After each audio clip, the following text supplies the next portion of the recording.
NCP কিংবা ওই কথিত কয়েকজন ছাত্র নেতার ডাকে গণ অধিকার পরিষদ সেখানে যাবে না।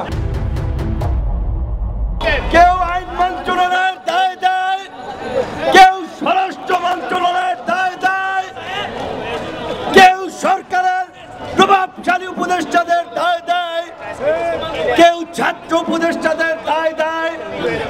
এইভাবে তারা দায় সারা উত্তর এবং অবস্থান জনগণের কাছে গত ৮ মাস ধরে পরিষ্কার করছে।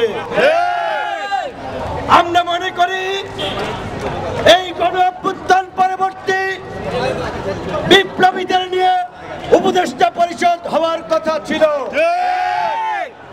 কিন্তু বর্তমানে যে উপদেষ্টা পরিষদ হয়েছে এই যে এনজিও এবং বিদেশি মদত পুষ্ট উপদেষ্টা পরিষদ, সেই কারণেই তারা তাদের নিজেদের এজেন্ডা বাস্তবায়ন এবং আখের গোছাতে আওয়ামী লীগকে নিষিদ্ধ না করে সিনেমিনি খেলছে।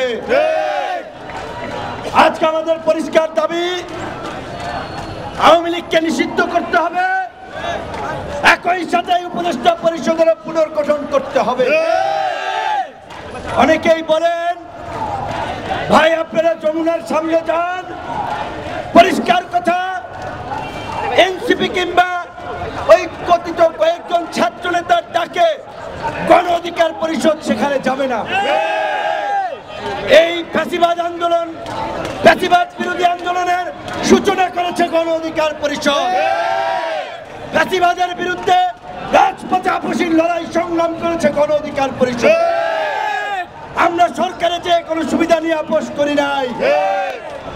আমরা বলেছিলাম আজকে এই করিডোর দেওয়া হচ্ছে, 3 উপদেষ্টা গিয়ে আমেরিকান এম্বাসিতে মিটিং করে আজকে দেশের স্বাধীনতা সার্বভৌমত্ব সংকটের মুখে